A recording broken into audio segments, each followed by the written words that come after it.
Thank you. So I'm Lena. I am one of the organizers for Sustainapalooza this year.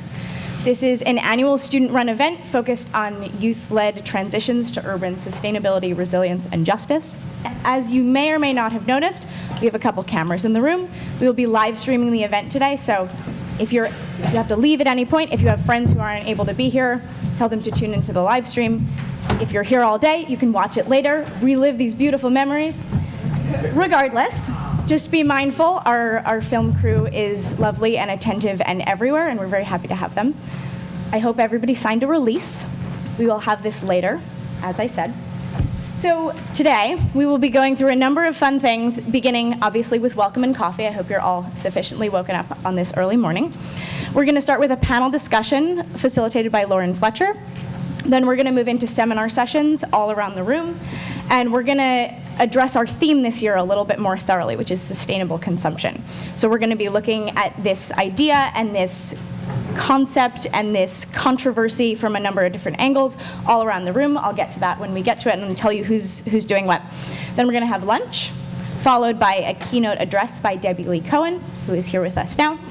And then we're going to have student presentations. One of the facets of Sustainapalooza is that we acquire seed funding to distribute among presenters of student projects that are in need of funding to continue their good work. So we're really excited to be able to distribute this money among student innovators and people producing brilliant new ideas. So we're going to see all of their work later.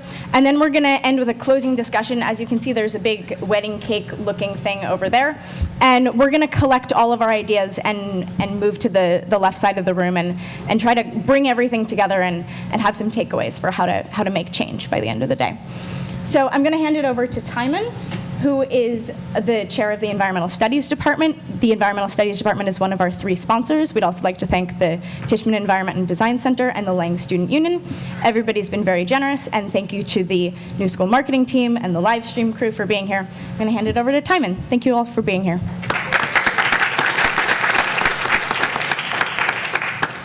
Thanks, Lena. Well, happy Earth Week, everybody.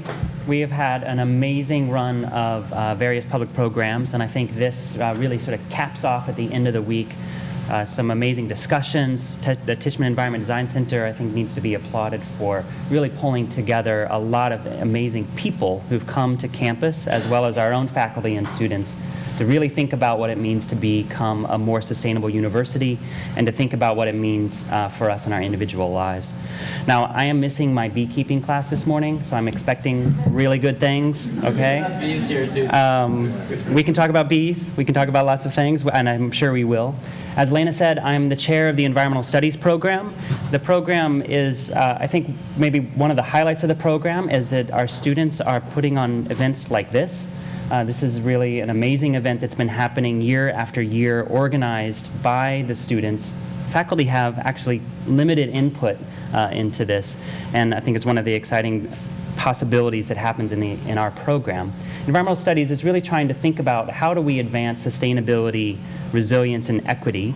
And in this undergraduate space, we do that by focusing on thinking about systems, thinking about how the role of design, thinking about how can we deal with climate change and justice issues by really advancing scientific thinking and spatial thinking in the context of trying to generate solutions. And so students experience those and bring them together in their thesis work as well as in events like this.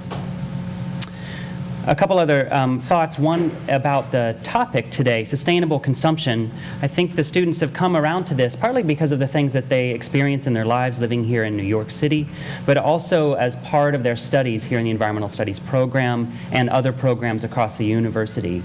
And it's not maybe surprising that this idea of really thinking about consumption and waste as one of the sort of hallmarks of how do we transition to a more sustainable society has become the theme for today.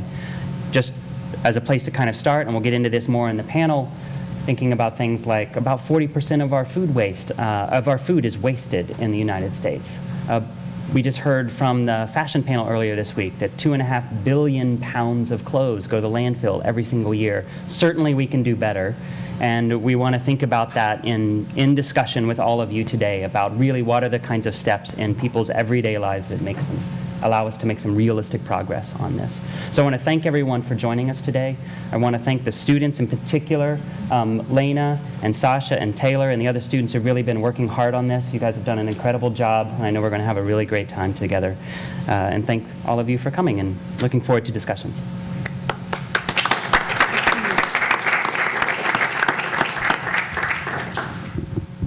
Hello, everyone. My name is Lauren Fletcher. I am here from the Milano School, and I'm getting my master's in science in environmental policy and sustainability management. And I'm really excited to be here talking about sustainable consumption. What I try to focus on in my studies is how we can fit responsible consumption within the business model. How can companies have a driving force of sustainability? So that really gets into sustainable consumption, because we want to minimize our natural resource use and our toxic material use within products, eliminate some waste and pollutants in the life cycle of all products and services that we use every day for our basic needs. But what does sustainable consumption really mean in practice? Who are the actors involved? Who bears the cost, and what externalities are there? And how can we promote sustainable consumption? So today we have three amazing panelists who are going to give a brief introduction to themselves before we start in on some case studies and some other slides. We have Roz Godelnik from Parsons, assistant professor and co-director of strategic design and management. We have Bipasha Chatterjee from the Earth Institute at Columbia and from Hunter's College, and Timon McPhearson, the chair of the Environmental Studies program. So I'll pass it over to Roz. Thank you. Hi, everyone. Thanks for coming this morning here to this great festival, great event. Just a brief introduction? Yes. Okay, very good. So I'll be brief. I started my journey into understanding sustainability about 10 years ago, and this journey still goes on. And my goal is still to find what makes sustainability works. And right now, I'm doing it as part of my work at the School of Design Strategies, where I'm co-directing the master's program in strategic design and management. We have a lot of work that is around sustainability challenges on different levels, and I'll talk a little bit later about some of the work that I've been doing with my students, especially about the sharing economy, which is one of my main research interests, as I still see the sharing economy as one of the potential examples of how a better, more sustainable world could look like. Thank you. Thanks. Okay. Hello. My name is Bipasha Chatterjee, and how did I get involved in environmental and sustainability-related work is what I'm going to talk about in brief. In the early 90s, I was just a student like you all, and I used to study, I read economics in Cambridge University and London School of Economics in the UK. Those were the early years when Kyoto Protocol was being conceived. So there was a lot of excitement in the air among students community in Cambridge and LSE. So I was very hopeful and one of those very excited students who thought there's going to be a revolution in the world in the way we produce things and the way we engage in economic activities. And I wanted to be part of that solution. So I completed my MPhil, and in the middle of my PhD, after 3 years, I decided to quit and join the UN to be part of that solution. So I worked for the Food and Agriculture Organization for a while, and then moved into public sector consultancy in Europe with a firm which directly and very closely advised the UK government and the European Commission in developing their early climate change-related policies, especially their international cap-and-trade program. So I was those early teams which were designing the cap-and-trade mechanism, and along with that, the clean development mechanism. Along the way, I and many of my, of course, colleagues, started realizing that this was a trial and error process. We hadn't faced this kind of global problem ever before. And the design of cap and trade was not necessarily delivering the kind of outcome that we had expected in the beginning. And that kind of gave rise to a lot of criticism, which led me to lead a report for the European Commission in regard to the integrity of the Kyoto, the Clean Development Mechanism and the cap and trade mechanism there. And I submitted that report. I'm going to talk about a case study, which specifically from that report, showing the problems of unsustainable outcome of many of the design elements that we had actually included at that time. Especially, I'm going to look at today a case study in regard to hydropower sector, which is otherwise a clean energy sector in terms of consumption. However, it creates a lot of unsustainable outcome. So what I did later when I moved to the US, I started teaching at Hunter College, CUNY. I teach environmental economics at Hunter College. And from this month, I have joined the Earth Institute in Columbia University. I teach environmental policy and regulation at Columbia. And I'm extremely happy to be here and thank the students community. I still have a lot of hope in my heart about the youth. And I think we are leaving a big burden on your shoulder. And you will not mess it up the way we did. So thank you very much for inviting me to speak here. Timon. Thank you. Can you put up this next slide? Hi, everybody. I'm Timon McPhearson, as you already heard.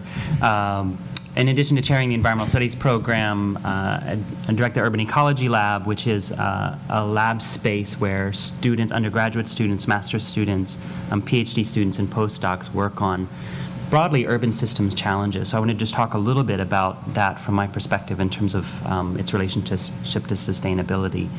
If you go to the next slide, the way we sort of think about this is that cities, a lot of the challenges that we have facing the planet right now are very much tied up with cities. If you look at consumption patterns, a lot of the consumption that we might talk about, whether it's energy consumption or whether it's textile consumption or food consumption, is happening because of the massive population centers that we have around the world in cities. So my work and the work of my students and colleagues is very much about trying to think about how do cities themselves become more sustainable, on the one hand in terms of their consumption practices, but also in terms of thinking about planning and policies that need to be put into place so that we can continue to have the kinds of resources that we have sort of come to expect being delivered to our cities, whether that's food that's produced in the city or food that's produced outside the city.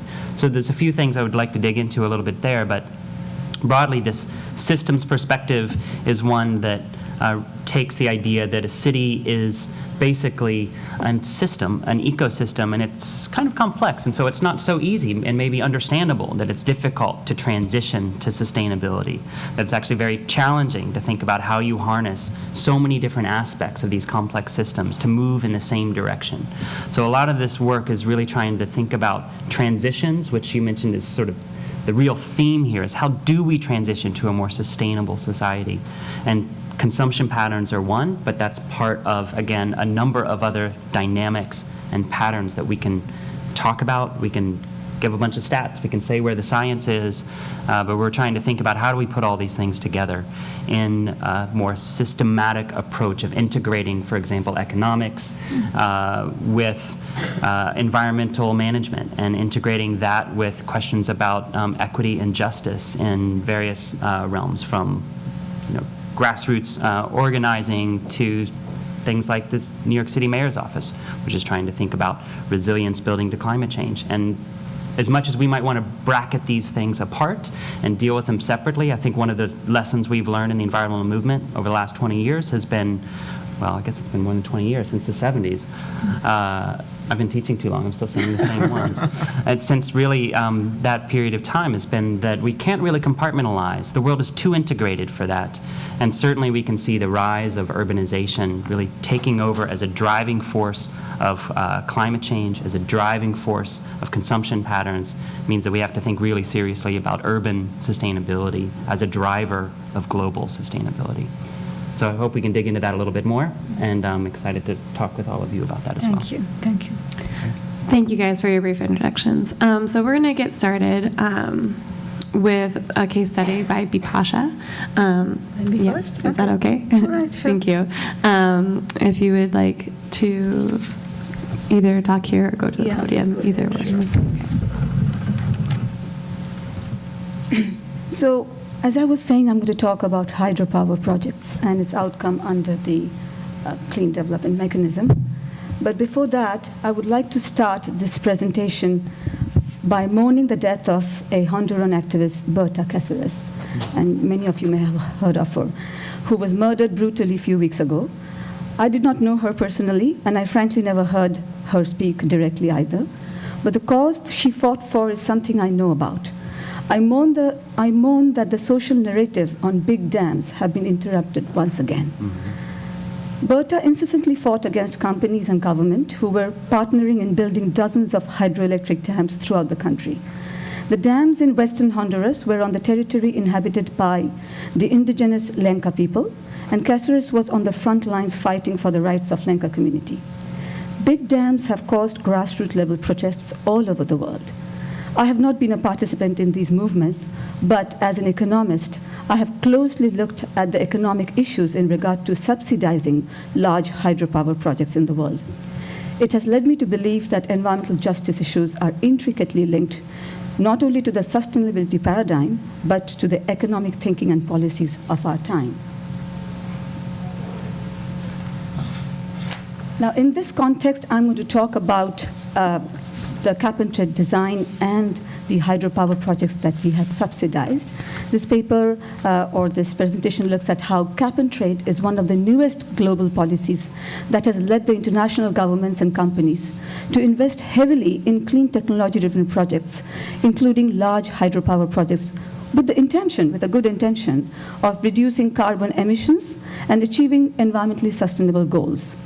And I have been responsible in leading an international consultancy consortium for preparing a report for the European Commission that assessed the integrity of the Clean Development Mechanism projects under the Kyoto Protocol cap-and-trade system. I looked at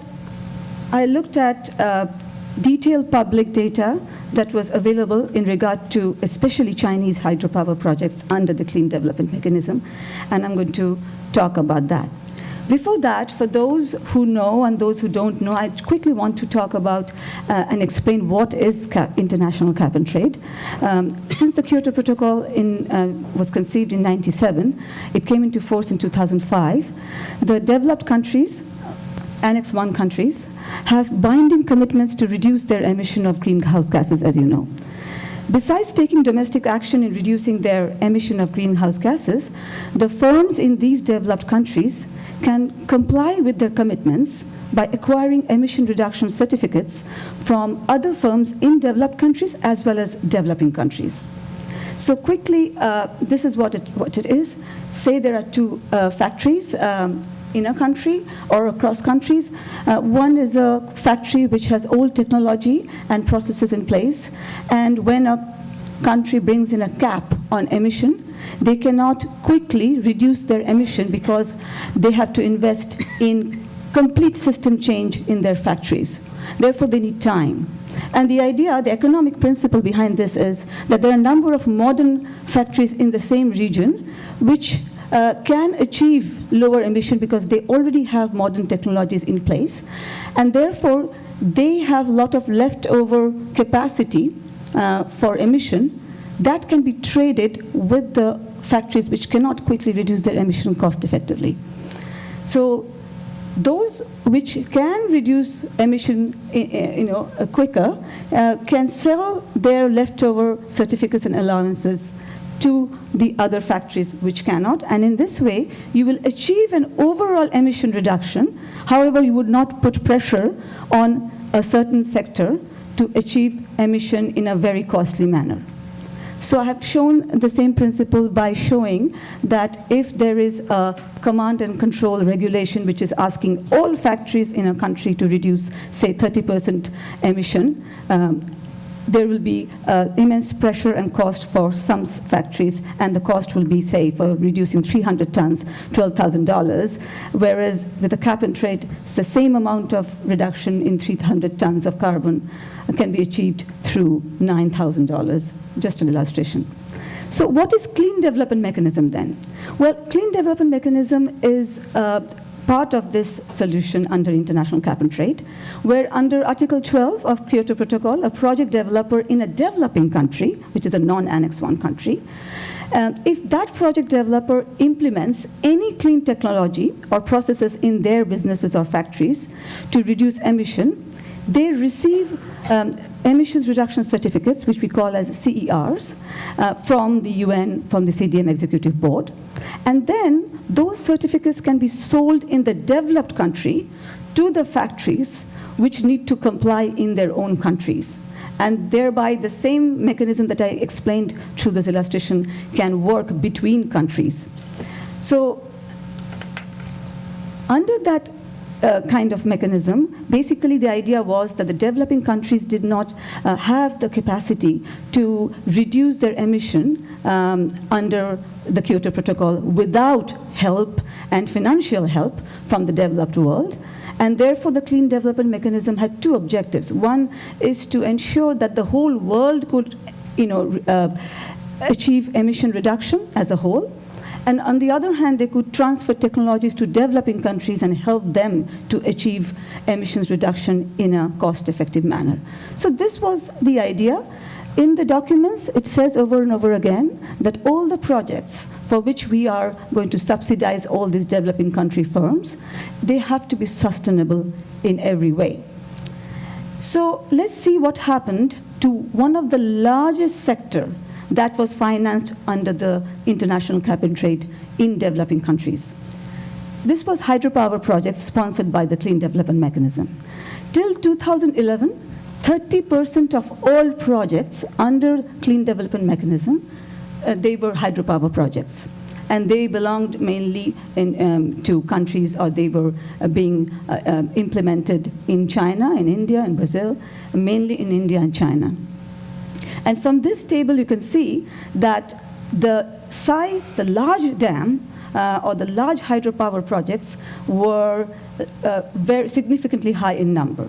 You can see that hydropower projects which are 15 megawatt and above, they are more than 1,500 in the pipeline and in the registered, in the registry of the CDM mechanism. Now, this obviously has created certificates, which amounts to almost 2 million certificates. Now, each certificate is allocated to a firm for reducing 1 ton of carbon emission, which means that 2 million carbon dioxide emission has been reduced according to the claim of these project developers. And they have then sold these certificates in the international market and gained a lot of revenue from it. So we'll see why these projects are under scrutiny. Based on 2011 data, the largest number of projects registered under CDM is hydropower. 41% of those are of real concern as far as data analysis goes. There are two major concerns. First is that the large hydro dam projects are argued to be non-additional. I'll explain in a moment what that means. And the large hydro dam projects are argued to be unsustainable. Now, the non-additional element of cap and trade mechanism is very important. We have a finite amount of financial resources in the world, which we have to invest for achieving climate change mitigation, as well as adaptation, as well as poverty reduction, and many other development issues where we need that fund. So we obviously cannot waste it. So the question is, if countries are already investing in sustainable technologies or technologies which are not necessarily polluting the environment, we do not need to put that finite amount of international finance in supporting those projects. We need to finance other projects which cannot take place without the support of that subsidy. So it is important that the cap and trade mechanism and the CDM allows projects which cannot be otherwise funded in a business as usual scenario. However, if you think about hydropower projects, firstly, hydropower projects have existed on this planet for a long, long time in every country. It is a mature technology, and it has been viable in developing countries for a very long time, especially in China and India. In China, projects receive preferential loans from banks, making the hydropower projects financially feasible. We looked at the data. Hydropower projects are centrally organized with the support of strong policies and 5-year plans in place, again, which means there were regulation already in place prior to Kyoto Protocol to support their hydropower sector. The Chinese feed-in tariff for subsidies for renewable energies have been actually removed when the CDM was implemented, which means you're actually replacing the policies that were going to take place or that were going to be implemented in any case in these countries. Now let's look at the scale of it. Half of the world's dams are in China. If there are, say, assuming 80,000 dams in the world, 40,000 are in China. They are more than United States, Brazil, and Canada combined. China has committed to use non-fossil fuel sources for around 20% of its primary energy consumption by 2030. This means to meet that target, they will probably build a fresh round of dam in ecologically fragile Tibetan regions of China, which the region is very impoverished already. And the media reports that the concentration of dams will be particularly dense on the Jingsha Upper Yangtze River. The Chinese environmentalists have been telling the world that already the Three Gorges dams and the other hydropower projects in China were highly unsustainable. They displaced a large number, more than 1 million indigenous community population from regions. They caused huge impact on biodiversity. They had an impact on earthquakes in the region. And they had a lot of impact in terms of farming productivity in the region. So now you can understand the scale of hydropower projects in China, how much further they are already planning to invest. And then you can see that CDM comes in and makes all these projects even more profitable. Okay? So what's the outcome? As I said, that there is a lot of negative externalities in regard to hydropower in China and India and other parts of the world as well. Hydropower dams have two functions. They create vertical drop over a short horizontal distance, and they store water to allow greater flows during times of high electricity demand.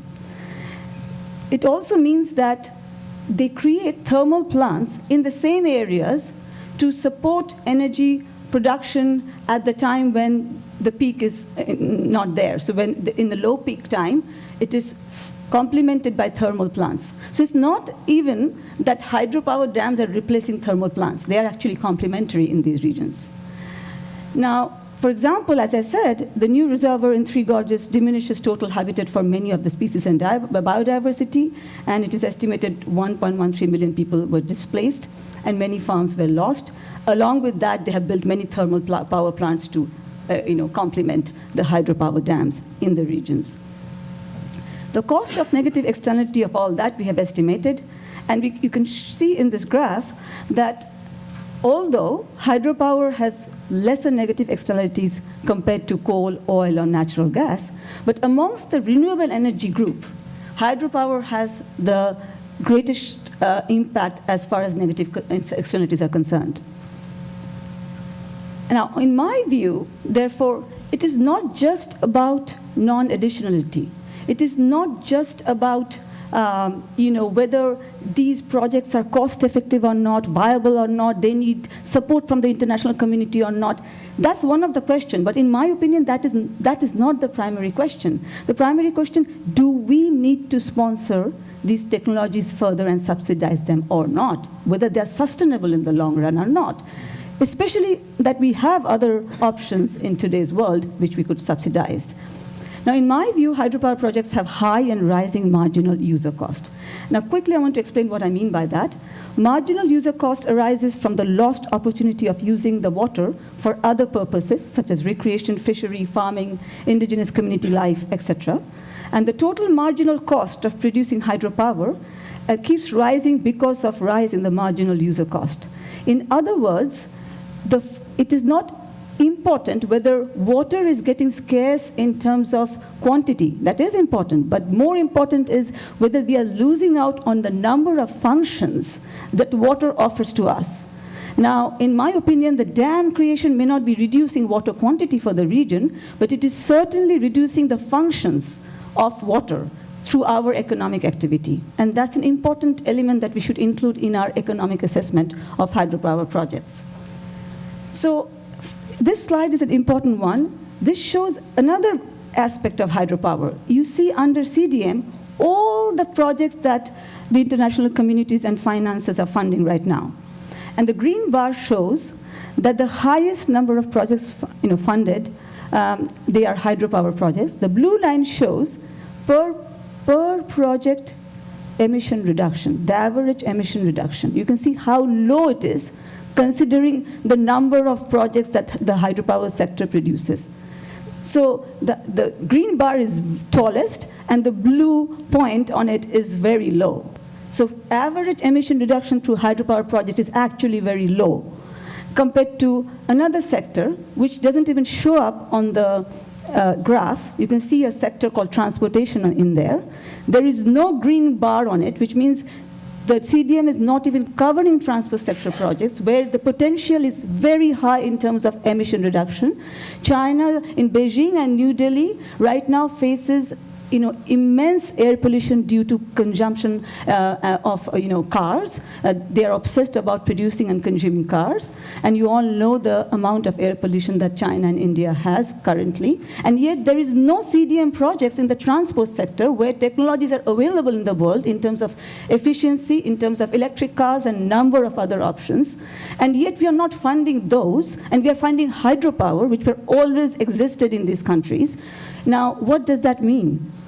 Why are we doing that? Why are we spending so much money through CDM on a well-established technology that achieves very low average emission reduction, creates environmental externalities, incurs high marginal cost of production, which keeps rising? CDM, after all, is meant for promoting sustainable technologies and not just clean technologies. They don't fund nuclear. Why do we fund hydro? So we proposed that under the CDM, there should be a negative list. And in the negative list, hydropower should be one of the projects which should be banned, and the certificates from that project should not be selling in the international trading market. So there were a number of other reform options for other projects which European Commission accepted. However, there was a political lock-in in regard to this proposal of banning hydropower certificates from the international trading market. So the political lock-in was due to this reason, that we estimated that there would be a loss of 539 million certificates from the market. Now, that was not only just loss for the project developers in China or India, but that was a loss also for developed country companies which were looking to buy those large supply of certificates at a lower price. As you can understand, if there is a large supply of certificates from such certain projects, then the price of those certificates are low. If you take out those supply, if you reduce that supply, then the prices of certificates coming out of other projects, they go up, which means the factories in developed countries have to pay more for buying offset certificates. So both parties, the project developers in developing countries and project developers in the developed world, they were obviously against this reform. And therefore, there was a political lock-in in terms of negotiation in this regard. And what we found, what happened at the end of the day, that EU has not banned hydropower projects. What instead they have done is they have recommended that all hydropower projects should be voluntarily assessed by the World Commission on Dams using their sustainability tool of assessment. And it's the kind of gold standard. And if you get the gold standard certificate, then at least the certificates, the firms who are buying it would know that these are sustainable projects. Hi, Bipasha. Okay, I'm going to stop you for real quick. Sorry. So, one more minute. Yeah, so that's the last slide anyway. And what we find is that only 12 projects out of all these 1,000 actually did that assessment. So with that, I want to leave the platform to others to speak, and I'll leave the thought with you in your own mind as to the amount of money that these days we are spending. Are we thinking properly about the sustainable outcome of those projects or not? Thank you very much.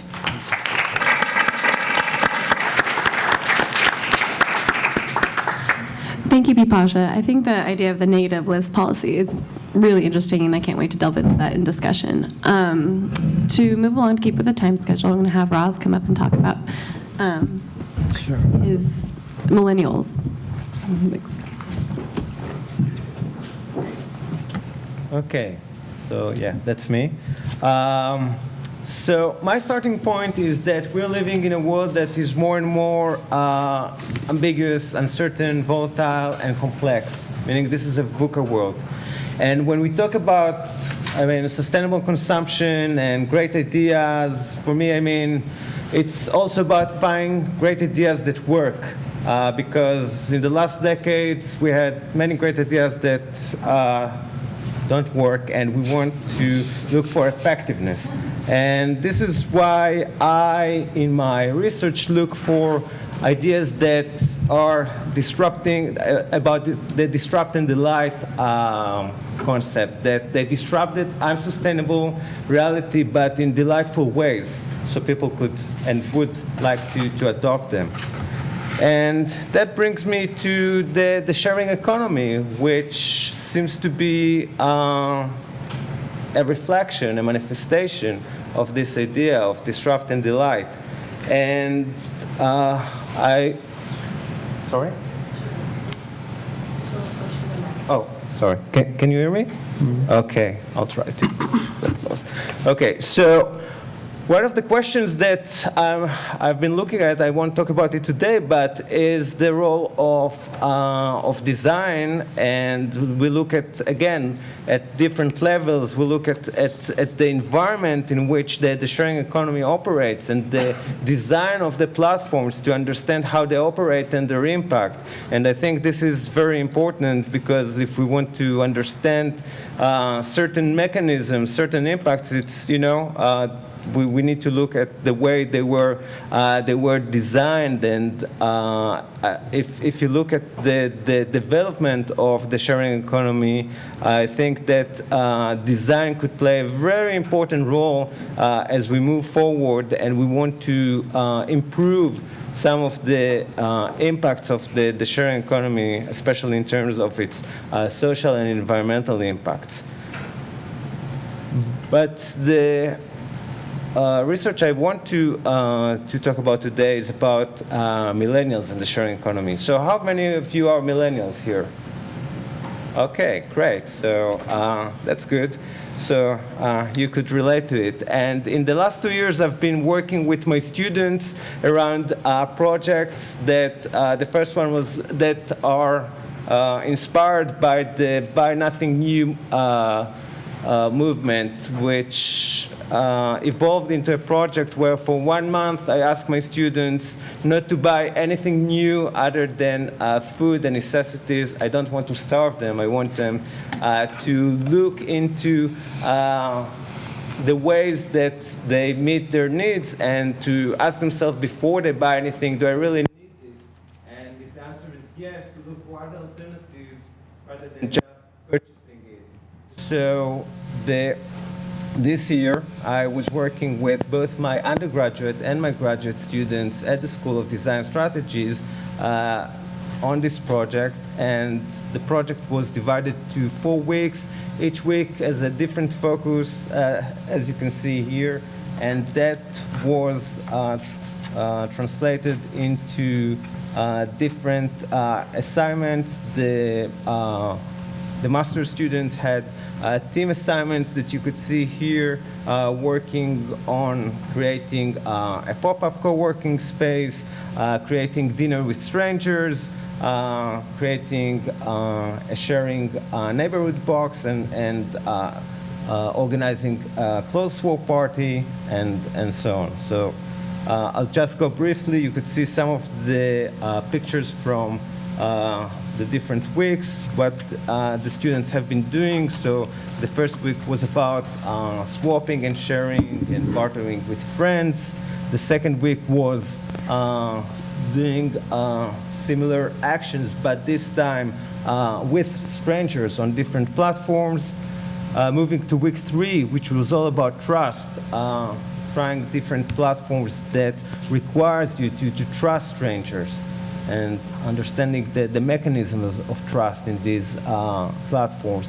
And the last week was about having a better understanding of what does it mean to move from ownership to access using platforms that allows you to do that. So overall, we had 240 activities in 1 month. We had about 30-something students, so it was more than 7 activities per student. I want to go quickly to some of the more interesting findings, so let me just briefly go here. In terms of the motivation, it was very interesting to see that when it came to, to take action, you could see that the economic motivation was by far the most important one, followed by the social and environmental motivations. Now, at the beginning, at the end of the month, we did surveys with the students, so you could look at some of the more interesting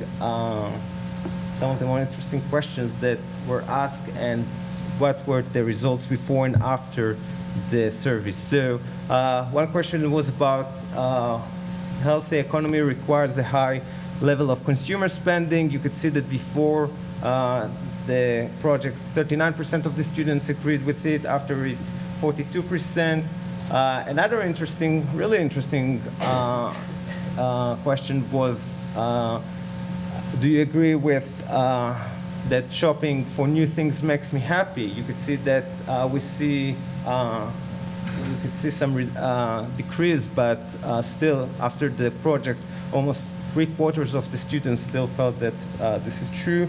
At the same time, I would rather borrow something from someone rather than buy something new. You could see that it jumped to 52% after the project.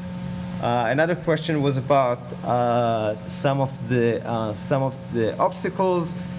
In theory, borrowing things is great, but I just don't have the right resources to borrow things, and therefore I would rather just own them myself and be able to use them whenever I want. So you see here decrease from 81 to 65%. And interestingly, you could see that most of the students felt that the sharing economy is better for the environment and for society, even though then when you look at data, you could see that we still have mixed results about that. But in terms of perception, this perception is shared by almost the majority of the students.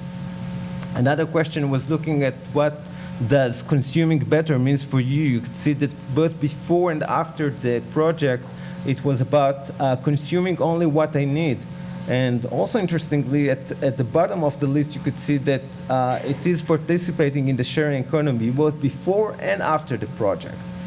Another question was looking at which aspect of participating in the sharing economy interests you, and you could see, not surprisingly, that it was mostly about saving money, although after it, you could see also references to environmental considerations, such as reducing my consumption or carbon footprint. So what can we learn from these findings?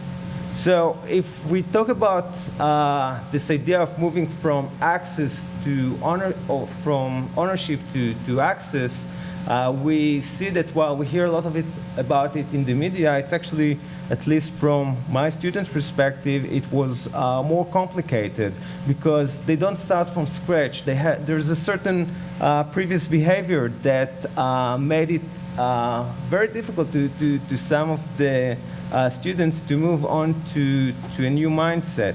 And I'll share with you quickly a couple of quotes. So Week one of Buy Nothing You, Share Everything has come to an end, and it has been quite a challenge. My instinct over time has been to buy everything new and throw away the old or donate. My emotional side always tends to buy something that is new and sparkling when I'm upset, or on the other hand, in my head, I convince myself I do not need it. And one more, so it was hard for me not to buy things when it's on sale. Well, better than buying them on full price, but I do realize that I should buy less and resist sale word.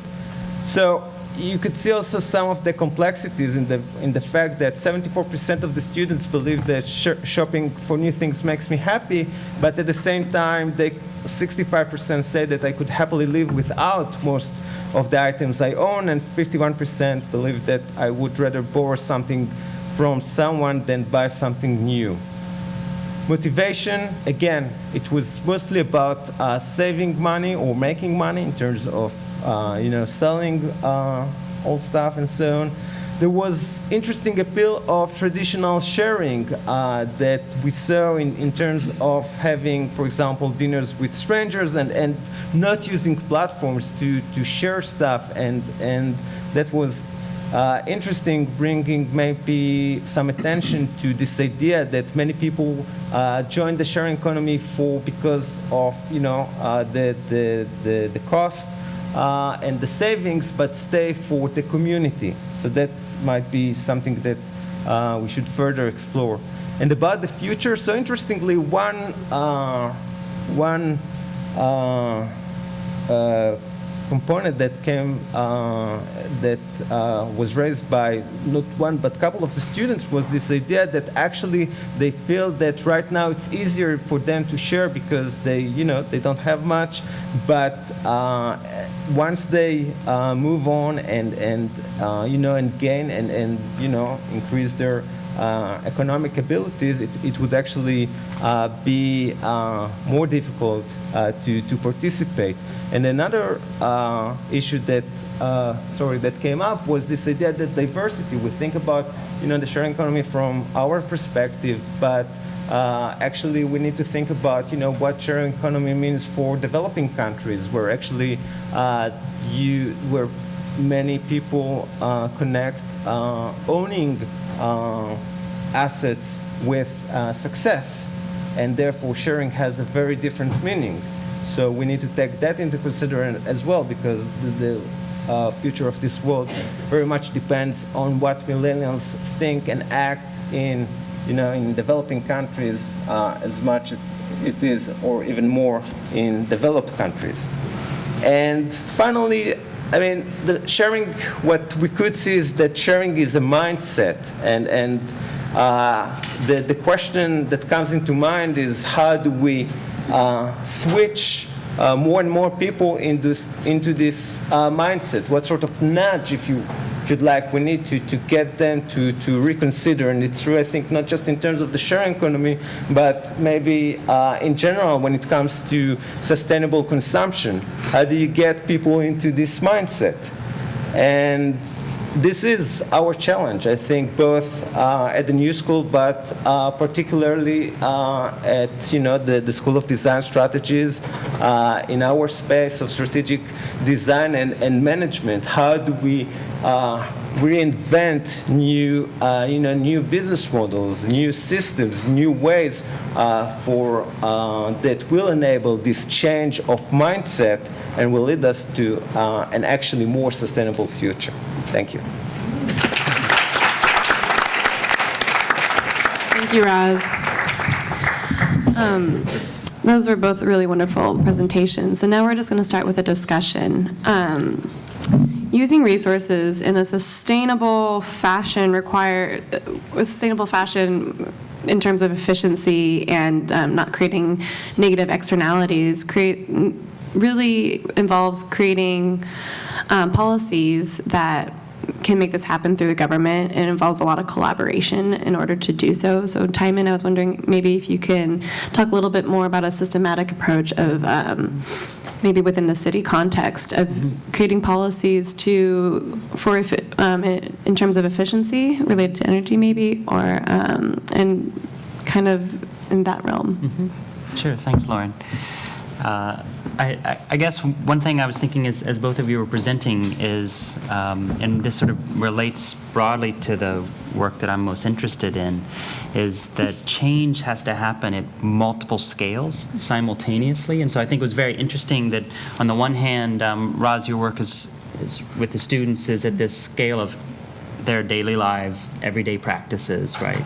And thinking about the difficulty of making change there. And we have to figure out, how do we move across that? And then at these very large international development scales, right? I mean, we just came out of the Paris Agreement was just signed, right? This, on Earth Week this week, it was, a big to-do, and it should be. It's a massive accomplishment that nations are coming together to sign and try to make some progress, and yet what's it really going to accomplish? That is an accomplishment, but what is it going to accomplish in terms of real change towards progress on lowering really the warming up of the planet through various kinds of carbon emissions? And so, I think this cap and trade, for example, is another important mechanism.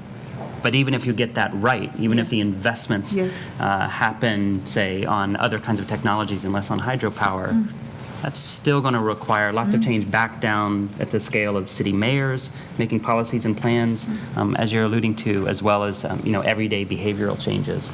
So that said, in the work that I've been doing and working with students here, it's been really interesting, I think, to see how we have to think across scales simultaneously.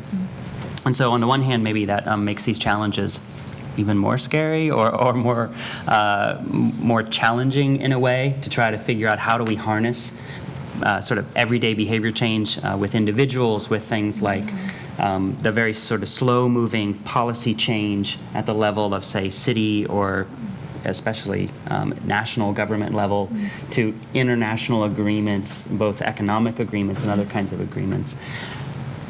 I think in our generation, we've seen some progress, but it's not really fast enough. So on the one hand, I think it's really easy to be critical of that. I think we're all critical of that, as I think many of you are. And on the other hand, I think there's a realism that's very important for us to talk about, and I'm hoping that this is something that we're doing today, is to talk realistically about why it's difficult to actually transition to more sustainable practices, whether that's, again, your practices and what you'll do this afternoon, and the kinds of effects that those decisions have, as well as other kinds of things like who we're going to vote for in November in the United States, and other kinds of decisions that we make that have larger scale implications. And if we can start to unpack that, I think there is a lot of sort of positive energy that we can create and momentum that we can create in terms of starting to unify across these different scales, both our actions and those that we have some, maybe much less influence over, but influence nonetheless, that require some other kinds of organizing. Thank you. Maybe looking at the larger system and bringing it back to what Bipasha was talking about earlier, what other reasons can we point to convince governments and other stakeholders to, going back to your case study, kind of move from hydropower and go towards an energy that it doesn't have so many externalities? More than an environmental case, what other cases can there be made to make that transition?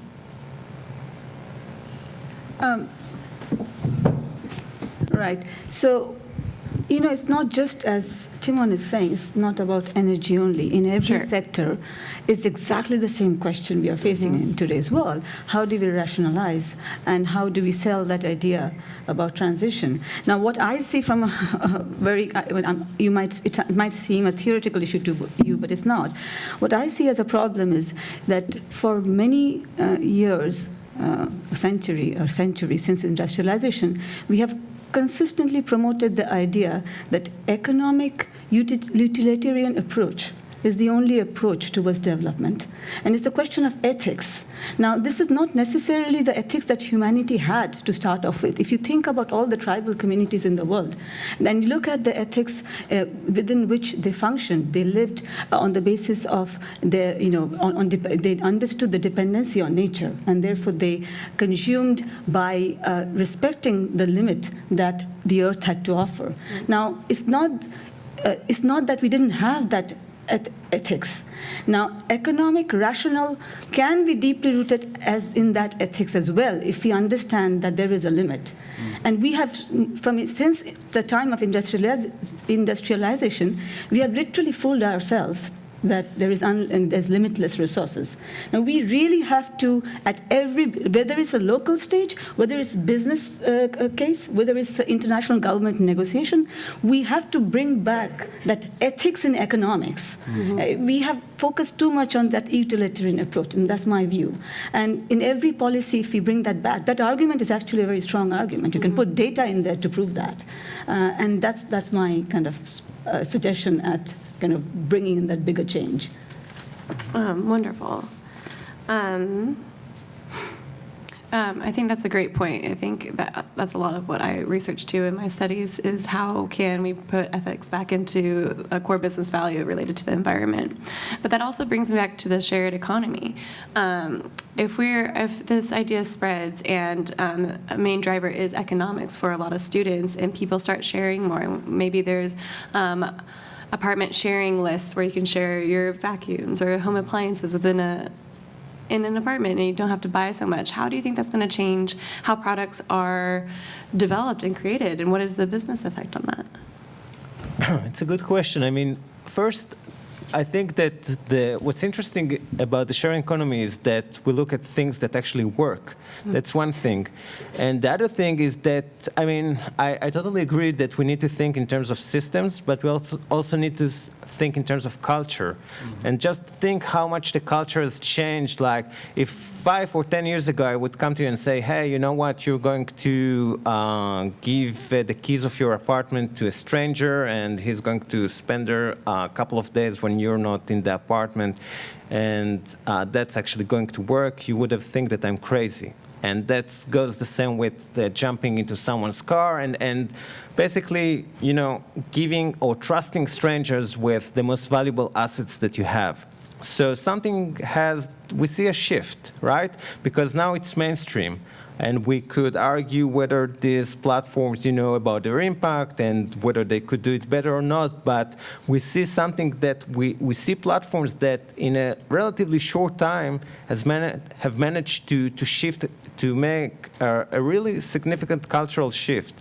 And I think that this is what we also need to see when it comes to sustainability, and especially sustainable consumption. So what I think is interesting is to see what we can learn from that and apply in other systems, in other ways, to eventually reach very similar cultural shift. Because I think that, I mean, Timon is right. We need to work on many different levels at the same time: the macro, the micro, the individual, the systemic level, but also the cultural level. So I would look at the sharing economy as an example to see what works and what we could learn from that.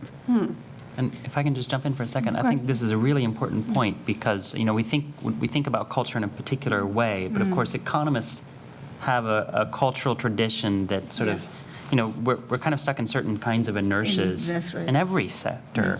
And I think the sharing economy is a really interesting way of thinking about how we have to be open to fundamental shifts, radical shifts, right? And some of these examples you gave are, you know, earlier would seem radical, and now they don't. And so what can we talk about, what can we come up with today that will seem just completely undoable? Fundamentally radical, but if we did them, would become normal.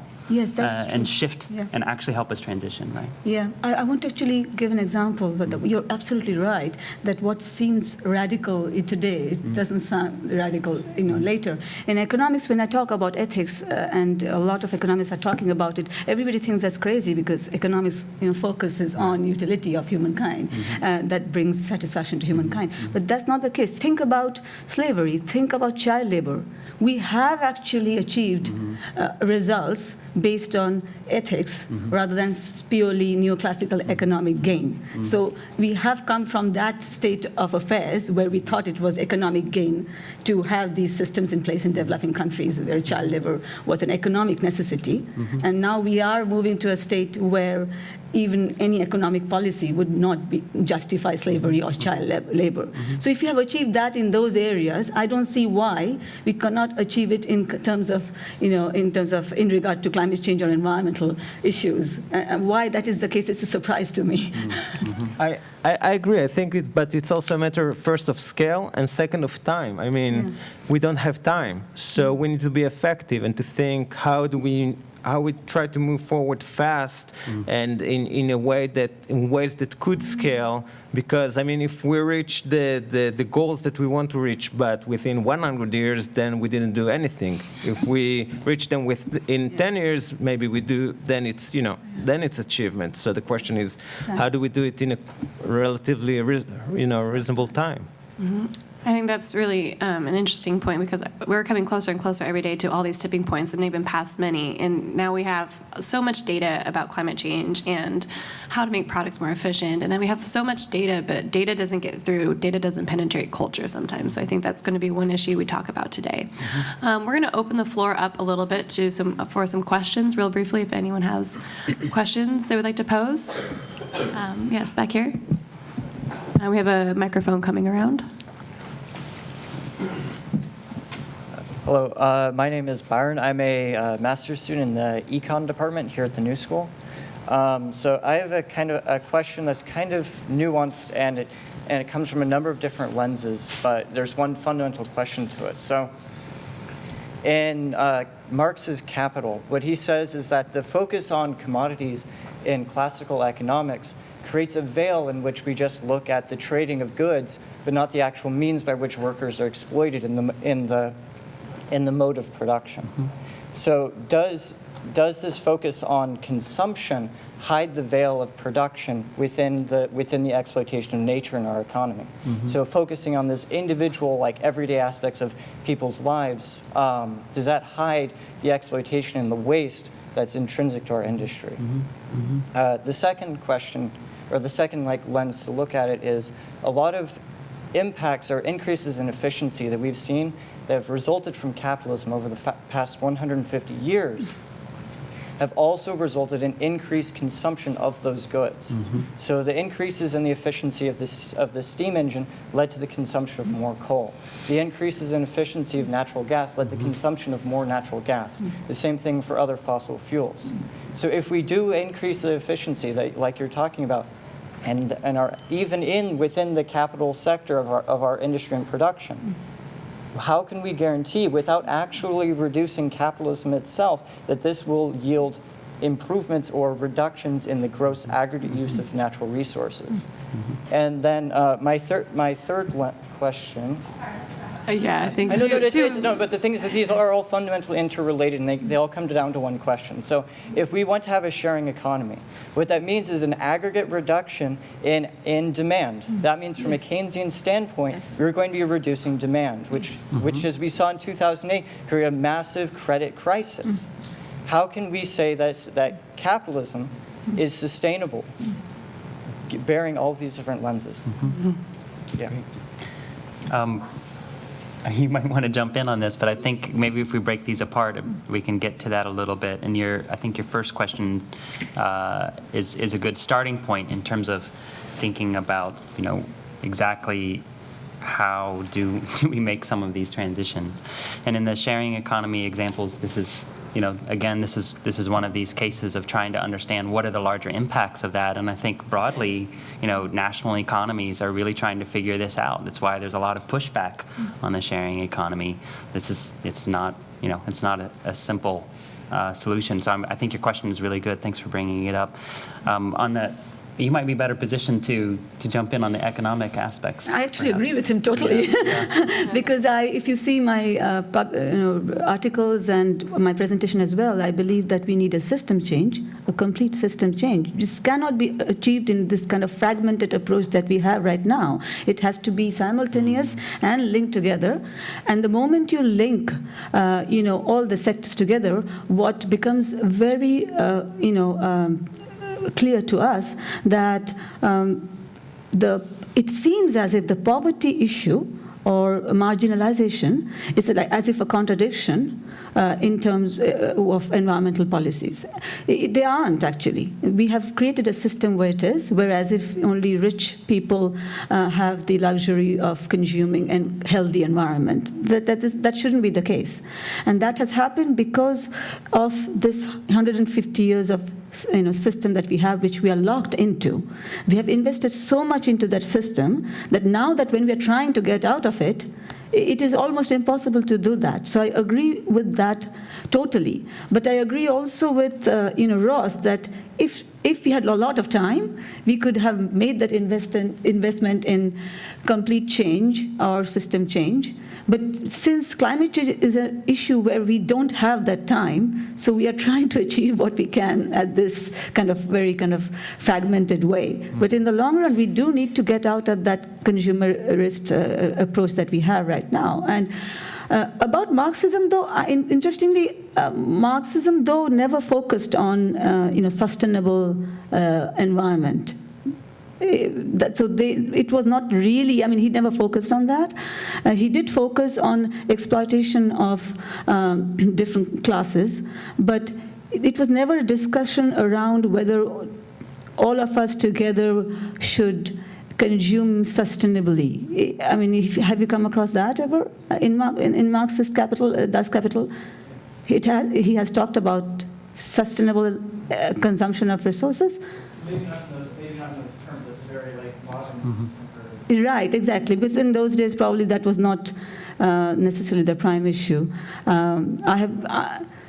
Yes, I've been brought up in a state in India, which was a Marxist state for 40 years. So, and the kind of policies that came out of the understanding of Marxist policy does not necessarily focus on environmental sustainability. It did focus on marginalization, but we haven't been able, that's my problem. I have not been able to find economics which has brought the two issues together. And right now we are trying to, and if you read Amartya Sen and other economists of our time, they're talking about, on that particular ethics, which I was mentioning right now, which even Marx has not really focused on. But the ethics bit, I think that you brought up and really goes to this first question of how do we widen the lens in any consumptive practice to understand what actually is happening when you make a purchase, for example. And I think, it's an amazing thing for students to dig in and try not to do that and try to understand, who's making these garments? How can we think about consuming less? We're going to have to figure out what it means if we consume less and there's less demand and the entire global economy has to react to that. That's exactly the kind of radical thing that we're going to have to figure out. And we may get there. I think one of the things is not to necessarily worry that the global economy will crash in such a way that we're all doomed, but rather to think about, let's get the ethics right. And work our way up from there. We're not going to be able to do the entire global system simultaneously. It's just too large. So I'm not saying don't ever worry about it, don't think about it, but I don't think that causes us to get in a state of paralysis where we can't say, let's get the ethics right. Know your farmer, know where your food comes from, find out exactly what they're doing, and support that if you can. Not everyone around the world has access to that, but we do here. Same thing with your clothes. These are things that we can do. It's true, and I would say just one more thing, that, you have to be intentional about ethics, because even better utilization of existing resources is not necessarily ethical. Just look, if we bring the example of Airbnb, right, which you could argue is a better utilization of assets we already have, but see some of the issues that came up in places like San Francisco and other cities, and about some of the impacts on the communities. And you could see that it's not necessarily more ethical. In order to be ethical, you also have to take it into consideration when you design the platform and you decide on, what are your priorities, how do you do it, and so on. So you need to take it very intentionally into consideration. I'm sorry, we're out of time, but I hope this discussion continues further as we break up into our sessions and also during our lunch break. But I want to thank our panelists again for coming and for intriguing us.